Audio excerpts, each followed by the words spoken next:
Shalom. Salam jumpa kembali bersama dengan kami di sini, Gereja Injil Karunia Makedonia, Jakarta Timur. Senang sekali kita bisa bersama-sama lagi belajar firman Tuhan untuk bertumbuh bersama, berbuah dan menjadi dewasa rohani dalam Kristus. Semoga melalui pelayanan iman secara online seperti ini, baik melalui Facebook maupun YouTube, Bapak Ibu Saudara sekalian dapat terus menikmati firman Tuhan dan selalu merasakan damai sejahteranya. Amin. Sebelum kita mulai pembahasan firman Tuhan ini, marilah kita terlebih dahulu berdoa untuk memohon pimpinan Roh Kudus. Mari kita berdoa. Segala puji dan hormat, terima kasih bagimu Tuhan kami, Yesus Kristus, yang telah rela mati disalibkan untuk menebus dan mengampuni segala dosa kami, satu kali untuk selama-lamanya. Kami bersyukur untuk keselamatan yang sangat besar yang telah Engkau anugerahkan bagi kami. Terima kasih juga gereja yang benar yang telah Tuhan karuniakan bagi kami, anggota tubuh Kristus. Kami bersyukur karena kami tetap bisa melayani-Mu. Biarlah Tuhan firman-Mu menjadi saluran berkat bagi banyak orang dan banyak jiwa yang diselamatkan untuk kemuliaan nama Tuhan kami Yesus Kristus. Kami bersyukur kepada Bapa di dalam sorga. Amin. Nah, kali ini kita akan membahas firman Tuhan seputar ajaran dasar iman Kristen yang sangat penting, yaitu doktrin gereja dan persekutuan yang benar. Sebuah pengajaran kebenaran firman Tuhan tentang bagaimana rencana Allah telah ditetapkan bagi orang-orang percaya untuk bersatu di dalam gerejanya dan bersekutu dengan sesama orang-orang kudusnya. Sehingga pengharapan iman kita semakin teguh dan dapat melayani Tuhan Yesus dengan benar dan tepat sebelum kita berjumpa tentunya dengan Tuhan Yesus secara langsung di dalam kehidupan kekekalan yang seutuhnya bersama dengan Dia untuk selama-lamanya. Untuk itu, marilah kita persiapkan Alkitab kita, Bapak Ibu Saudara, untuk selanjutnya nanti kita akan membuka ayat-ayat firman Tuhan yang berkaitan dengan topik pengajaran kita kali ini, bagaimana kita dapat mengetahui bahwa Tuhan Allah telah menentukan bagi kita gerejanya yang Ia kehendaki tempat kita untuk bersekutu dan melayani Tuhan serta jemaatnya yang kudus, sehingga kita sebagai garam dan terang dapat bersaksi dengan leluasa di tengah-tengah dunia yang gelap ini, seperti sebagaimana diajarkan oleh Alkitab. Ya, pertama-tama akan saya jelaskan terlebih dahulu bahwa banyak pendapat yang keliru tentang apa itu gereja. Ya, misalnya ada orang yang beranggapan bahwa gereja itu adalah sekedar organisasi manusia. Hal ini disebabkan oleh karena faktanya begitu banyak organisasi dan denominasi gereja-gereja di dunia saat ini. Dan masing-masing organisasi dan denominasi gereja-gereja yang jumlahnya bahkan puluhan ribu tersebut ya mengaku mereka katanya adalah tubuh Kristus. Tetapi mereka tidak mampu menunjukkan bahwa mereka bersatu ya dalam mencapai tujuan Allah. Tetapi selalu muncul pertanyaan, benarkah semua organisasi gereja atau denominasi gereja-gereja yang itu adalah tubuh Kristus? Lalu mengapa mereka tidak bisa bersatu? Padahal tubuh Kristus itu adalah satu. Apakah perpecahan demi perpecahan dengan puluhan ribu organisasi gereja di seluruh dunia ini adalah bukti bahwa semuanya itu adalah gereja tubuh Kristus? Karena tubuh Kristus adalah tubuh rohani, bukan organisasi manusia yang kelihatan, ya. Maka tidak mungkin semua organisasi gereja-gereja yang mengalami perpecahan itu adalah benar-benar tubuh Kristus. Dan justru adanya perpecahan demi perpecahan dalam denominasi gereja-gereja tersebut menunjukkan bahwa memang tidak semua organisasi gereja-gereja itu didiami oleh Roh Kudus dengan damai sejahtera Allah yang ada di dalam Kristus Yesus, ya. Pasti di dalam organisasi-organisasi gereja itu terdapat juga orang-orang yang ya belum lahir baru atau belum mengalami keselamatan kekal yang pasti dalam Kristus Yesus sesuai dengan yang diajarkan oleh Alkitab. Sehingga tidak heran lagi kalau orang-orang yang semacam itu justru bukanlah domba-domba yang merupakan milik Tuhan, tetapi Alkitab mengatakan bisa saja mereka itu adalah serigala berbulu domba yang ganas dan yang akan menghancurkan persekutuan gereja milik Tuhan, yaitu tubuh Kristus. Nah, jadi apa itu gereja? Kata gereja tidak ditemukan di dalam Alkitab terjemahan bahasa Indonesia, melainkan yang ada adalah untuk kata gereja adalah jamaah atau jemaat. Dan kata tersebut disalin dari kata bahasa Inggris church, artinya gereja. Namun untuk pengertian Alkitab, kata gereja atau church berasal dari kata ekklesia, bahasa Yunani yang berarti orang-orang yang dipanggil keluar. Tetapi kata ekklesia itu sendiri yang artinya adalah orang-orang yang dipanggil keluar ini adalah merupakan sebuah konsep yang lazim juga di masyarakat umum pada waktu zaman Alkitab, di mana orang-orang yang berkumpul di suatu tempat juga disebut ekklesia. Misalnya, kata ekklesia ini digunakan menunjuk sebuah perkumpulan di gedung kesenian atau teater. Terkait dengan hal ini, mari kita lihat dulu dalam Kisah Para Rasul 19 ayatnya yang ke-29 sampai ayat 32, firman Tuhan mengatakan begini. Seluruh kota menjadi kacau dan mereka ramai-ramai membanjiri gedung kesenian serta menyeret Gaius dan Aristarkus, keduanya orang Makedonia dan teman seperjalanan Paulus. Paulus pergi ke tengah-tengah rakyat itu, tetapi murid-muridnya tidak mengizinkannya. Ayat 31. Bahkan beberapa pembesar yang berasal dari Asia yang bersahabat dengan Paulus mengirim peringatan kepadanya supaya ia jangan masuk ke gedung kesenian itu. Sementara itu orang yang berkumpul di dalam gedung itu berteriak-teriak, ya, yang seorang mengatakan ini dan yang lain mengatakan itu, sebab kumpulan itu kacau balau dan kebanyakan dari mereka tidak tahu untuk apa mereka berkumpul. Dalam kalimat mereka ramai-ramai membanjiri gedung kesenian di ayatnya yang ke-29, atau dalam Alkitab King James Version dikatakan they rushed with one accord into the theater. Ya. Kemudian di ayatnya yang ke-31 juga disebut supaya ia jangan masuk ke gedung kesenian itu, ya, Paulus, ya. Yaitu into the theater, ya. Selanjutnya di ayatnya yang ke-32 dikatakan orang yang berkumpul di dalam gedung itu berteriak-teriak. Dalam Alkitab King James Version dikatakan, some therefore cried one thing and some another, for the assembly was confused. Jadi di situ ada kata the assembly. Kata yang sering digunakan dalam seluruh Alkitab, baik dalam kitab Perjanjian Lama maupun dalam kitab Perjanjian Baru, untuk menerjemahkan kata jemaat atau jemaah atau perkumpulan, ya, di assembly. Jadi orang-orang yang sedang berkumpul di gedung kesenian atau teater tersebut, ya, disebut ekklesia. Dalam terjemahan Alkitab bahasa Indonesia di ayat Kisah Para Rasul ayatnya yang ke-29, kata ekklesia, ya, atau assembly diterjemahkan kumpulan. Seharusnya kalau mau konsisten ditulis saja dengan kata jemaat atau jemaah.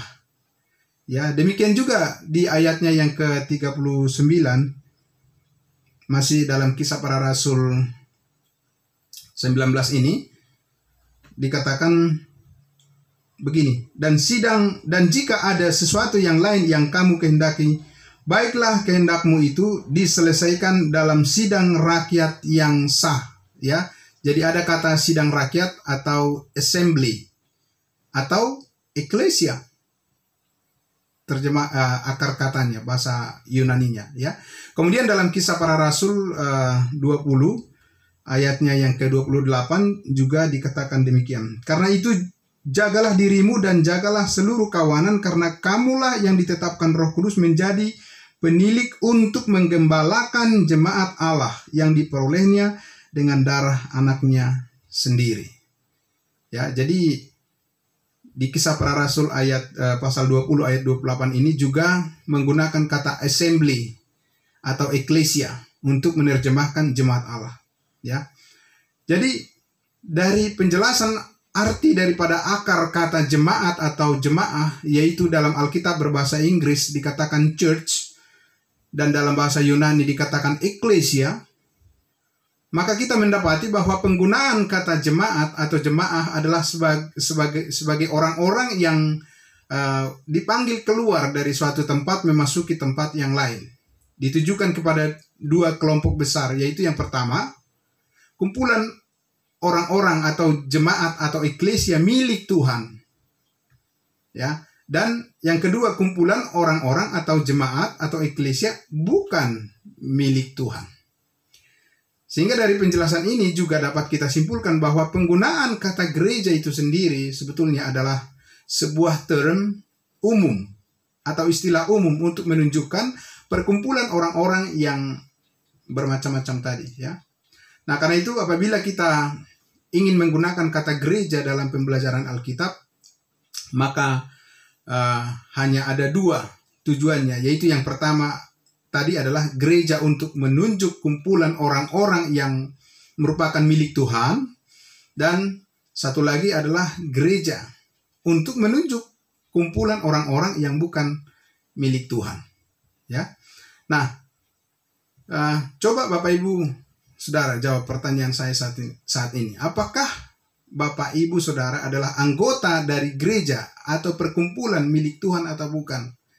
Ya, mungkin semua orang beragama Kristen akan menjawab, ya, saya adalah anggota dari gereja milik Tuhan. Tetapi bagaimana Bapak Ibu Saudara tahu hal itu? Ya. Nah, untuk itulah maka selanjutnya saya ingin menjelaskan kepada Bapak Ibu Saudara tentang konsep gereja yang benar dan ciri-cirinya menurut Alkitab, ya.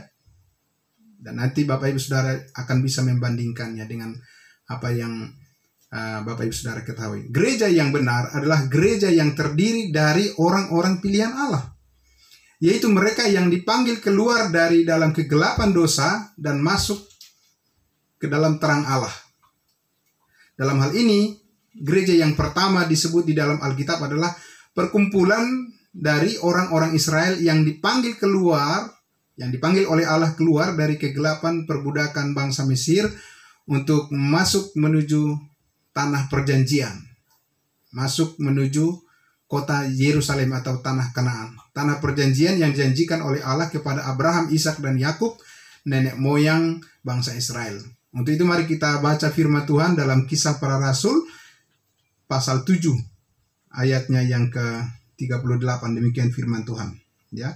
Musa inilah yang menjadi pengantara dalam sidang jamaah di padang gurun di antara malaikat yang berfirman kepadanya di gunung Sinai dan nenek moyang kita, dan dialah yang menerima firman-firman yang hidup untuk menyampaikannya kepada kamu.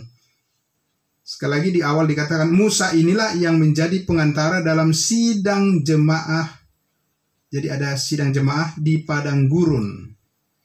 Ya, jelas sekali firman Tuhan ini yang dikatakan oleh hamba Tuhan Stefanus bahwa Musa adalah pengantara dari sebuah jemaah atau sebuah gereja atau sebuah church atau eklesia di padang gurun Sinai waktu itu. Jelas yang dimaksud oleh Stefanus di sini adalah orang-orang Israel yang merupakan sebuah kumpulan atau eklesia atau gereja milik Allah, ya. Jadi dalam hal ini gereja Israel atau yang biasa kita sebut sebagai gereja kerajaan di bumi dimulai dari padang gurun, ya. Setelah bangsa Israel dikeluarkan oleh tangan Tuhan yang penuh kuasa dari perbudakan bangsa Mesir, mereka menjadi eklesianya Tuhan, menjadi gerejanya Tuhan. Gereja Israel atau gereja kerajaan di bumi ini berlanjut terus sebagai saluran berkat Allah bagi umat manusia, mulai dari masa perjanjian lama hingga Yohanes Pembaptis. Bahkan Selama pelayanan Yesus dan rasul-rasulnya, semua pemberitaan kasih Allah adalah khusus kepada gereja Israel atau umat Israel. Ya. Fakta Alkitab membuktikan bahwa pelayanan Yesus dan rasul-rasulnya adalah ditujukan hanya kepada jemaah atau gereja atau eklesia Israel. Mari kita perhatikan firman Tuhan dalam Matius pasal 10 ayatnya yang ke-5 sampai ayatnya yang ke-7. Ini adalah awal daripada amanat agung Yesus yang disampaikan kepada murid-muridnya waktu itu. Ke-12 murid itu diutus oleh Yesus dan ia berpesan kepada mereka, "Janganlah kamu menyimpang ke jalan bangsa lain atau masuk ke dalam kota orang Samaria, melainkan pergilah kepada domba-domba yang hilang dari umat Israel. Pergilah dan beritakanlah kerajaan sorga sudah dekat." Jelas sekali firman Tuhan Yesus ini menegaskan bahwa Yesus dan rasul-rasulnya waktu itu hanya melayani jemaah atau gereja atau church atau eklesia Yahudi, yaitu umat Israel. Inilah gereja kerajaan Allah di bumi berdasarkan program Allah sendiri sejak dunia diciptakan. Yesus akan menjadi raja bagi jemaat atau gereja atau eklesia Israel ini untuk selamanya, sesuai dengan janji Allah kepada Abraham, Ishak, dan Yakub, nenek moyang bangsa Yahudi. Ya. Program Allah gereja untuk gereja kerajaan di bumi ini saat ini sedang mengalami penundaan. Mengapa ditunda? Karena bangsa Yahudi telah menolak dan menyalibkan Mesias, yaitu Yesus Kristus. Ya, namun gereja atau eklesia Israel ini nanti akan dipulihkan kembali oleh Sang Mesias itu nanti pada saat kedatangannya yang kedua kali di bumi, seperti Yesus telah janjikan kepada murid-muridnya pada saat menjelang Yesus terangkat ke sorga, disaksikan oleh semua rasul Kristus ketika ia naik ke sorga dari Bukit Zaitun, ya, Yerusalem. Tetapi meskipun pelaksanaan program gereja kerajaan di bumi ditunda sementara waktu, ya, eklesia Israel, kerajaan Allah di bumi, Allah mempunyai rencana yang lain. Sebelum dunia dijadikan, Allah telah mempersiapkan suatu umat yang baru, umat yang sorgawi, di mana anggota-anggotanya adalah terdiri dari orang-orang yang percaya kepada kematian, kebangkitan Tuhan Yesus yang telah menghapuskan segala dosa manusia. Segala dosa kita lunas dibayar satu kali untuk selama-lamanya. Nah, untuk itu, tentang gereja tubuh Kristus ini, mari kita baca firman Tuhan dalam Efesus pasal 1 ayatnya yang ke-22 sampai 20.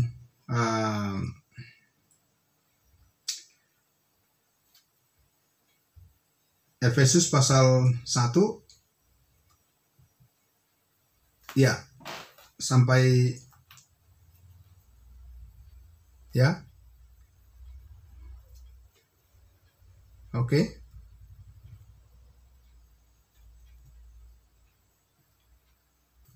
Ya, baik. Efesus 1 ayat 22 sampai 23.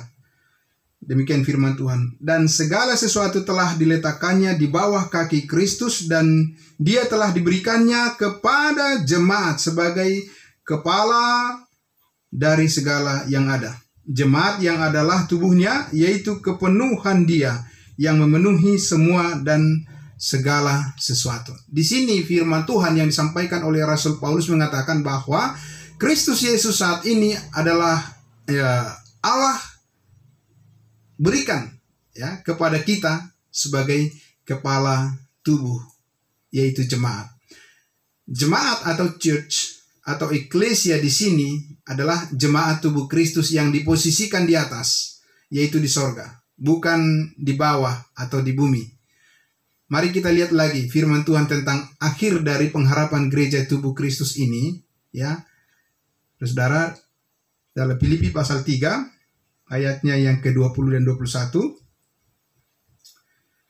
Demikian firman Tuhan, karena kewargaan kita adalah di dalam sorga, dan dari situ juga kita menantikan Tuhan Yesus Kristus sebagai juru selamat, yang akan mengubah tubuh kita yang hina ini sehingga serupa dengan tubuhnya yang mulia, menurut kuasanya yang dapat menaklukkan segala sesuatu kepada dirinya. karena kewargaan kita adalah di dalam sorga. Kemudian selanjutnya kita akan lihat lagi dalam 1 Tesalonika pasal 4 ayat 15 sampai ayatnya yang ke-17. Demikian firman Tuhan. Ini kami katakan kepadamu dengan firman Tuhan. Kita yang hidup, yang masih tinggal sampai kedatangan Tuhan, sekali-kali tidak akan mendahului mereka yang telah meninggal. Sebab pada waktu tanda diberi, yaitu pada waktu penghulu malaikat berseru dan sangkakala Allah berbunyi, maka Tuhan sendiri akan turun dari sorga. Dan mereka yang mati dalam Kristus akan lebih dahulu bangkit. Sesudah itu kita yang hidup yang masih tinggal akan diangkat bersama-sama dengan mereka dalam awan menyongsong Tuhan di angkasa. Demikianlah kita akan selama-lamanya bersama-sama dengan Tuhan. Paulus adalah rasul yang dipilih oleh Allah untuk melayani dan menyampaikan firman-Nya kepada gereja atau eklesia milik Allah yang ditetapkan, diposisikan di sorga, di atas, yaitu tubuh Kristus. Sedangkan Petrus, Yohanes, Yakobus adalah rasul-rasul yang dipilih oleh Allah untuk melayani dan menyampaikan firman Tuhan kepada gereja atau eklesia milik Allah, yaitu Israel. Rasul Paulus adalah rasul yang Allah pilih ketika Tuhan Yesus telah ditinggikan dalam kemuliaan dan duduk di tahta kasih karunia-Nya di atas, di sorga. Sedangkan Rasul Petrus, Yohanes, Yakobus, dan kawan-kawan dipilih menjadi rasul untuk gereja atau eklesia, yaitu bagi bangsa Yahudi. Ya, ketika Yesus masih ada melayani di posisi di bumi sebagai anak Allah, sebagai anak manusia, sebagai Mesias.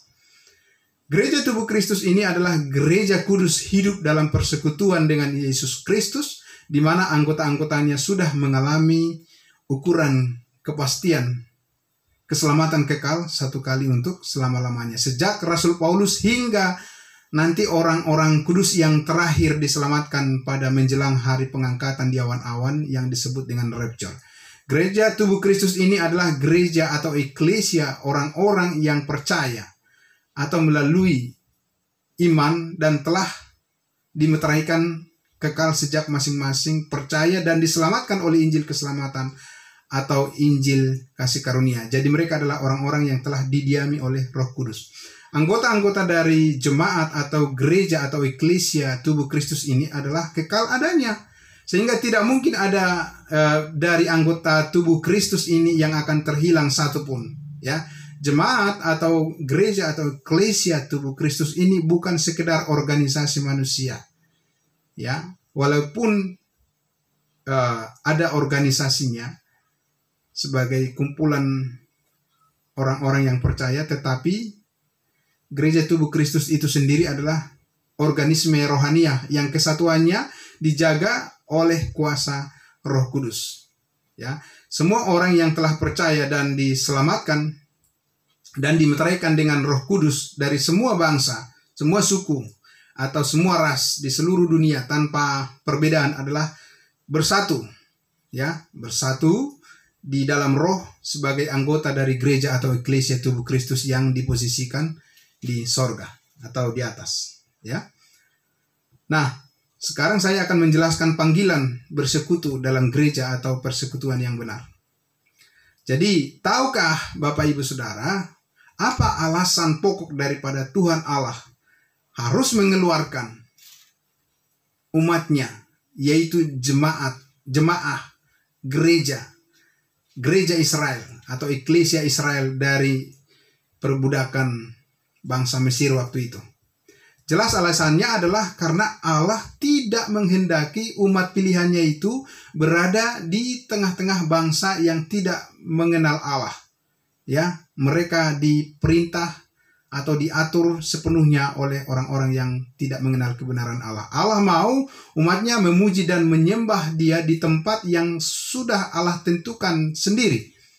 Allah tidak mau terang dan gelap dipersatukan. Allah tidak mau Israel beribadah ya di negeri Mesir, tapi Allah mau supaya umatnya Israel beribadah di Yerusalem, di negeri Kanaan, tanah perjanjian yang Allah berikan janjikan kepada Abraham, kepada Ishak, dan juga kepada Yakub dan keturunannya. Demikian pun kita saat ini sebagai gereja tubuh Kristus, yaitu jemaat atau eklesia milik Tuhan.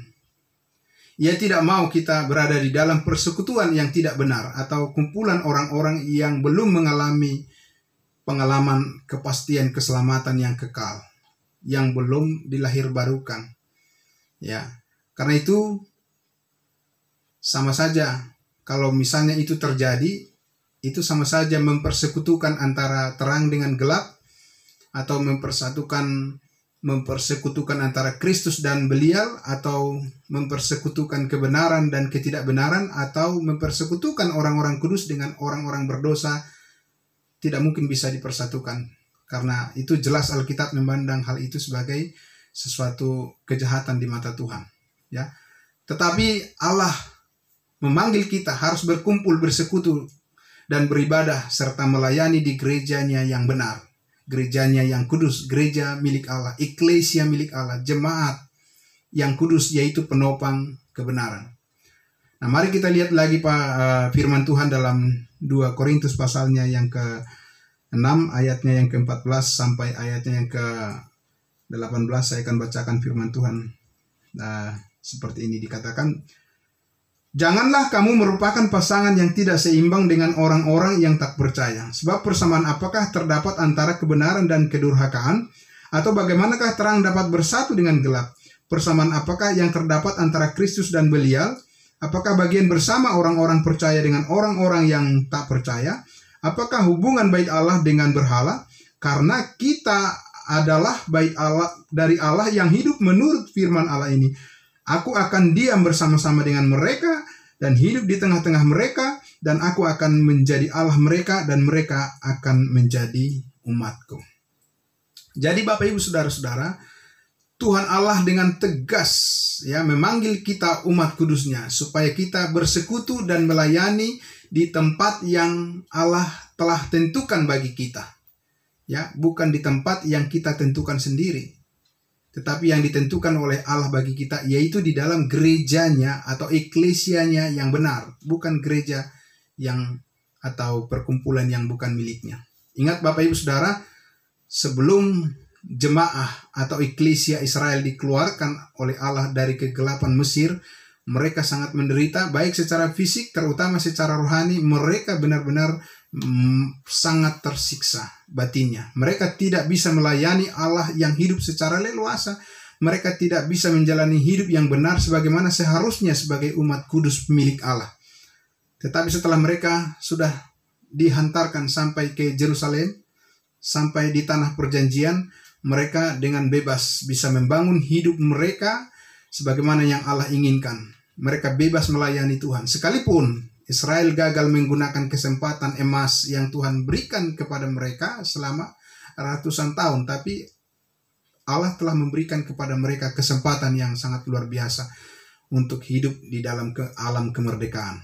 Maka sama seperti jemaat atau eklesia umat Israel, kita pun juga saat ini sebagai tubuh Kristus, umat pilihan berdasarkan iman kepada kematian dan kebangkitan Yesus Kristus yang telah menebus dan mengampuni segala dosa kita. Kita telah dibebaskan dari perbudakan dosa dan maut satu kali untuk selama-lamanya. Ya, kita adalah milik Kristus, kita adalah hamba Kristus, kita adalah anak-anak Tuhan, kita adalah pelayan-pelayan Kristus, pelayan-pelayan kebenaran.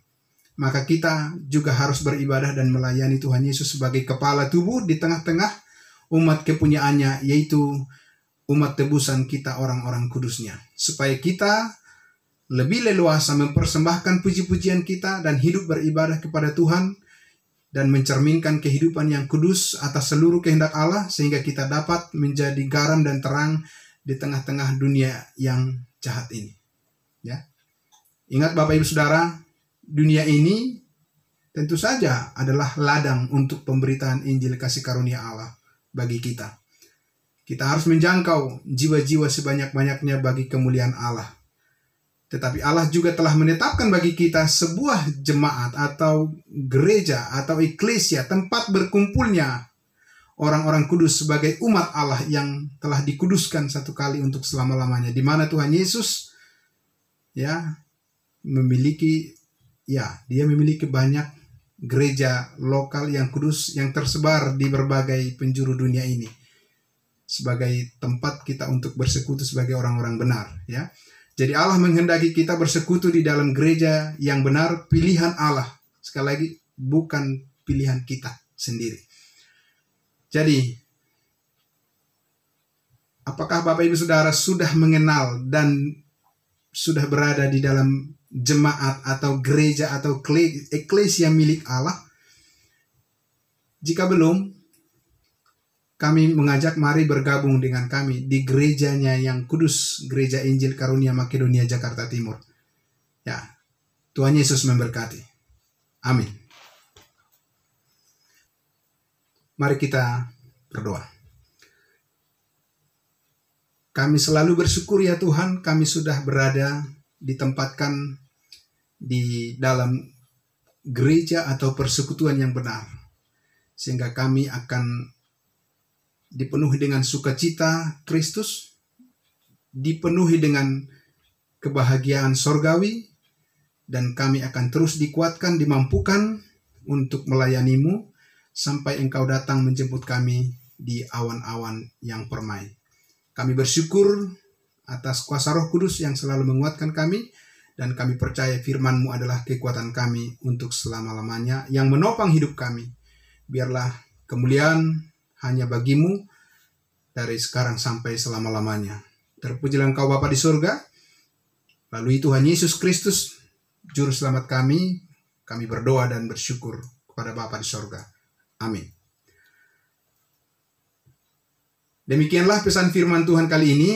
Semoga menjadi berkat bagi kita semua, dan sampai bertemu lagi di sesi pembahasan doktrin dasar iman Kristen yang berikutnya bersama saya Pendeta Charles Mamora.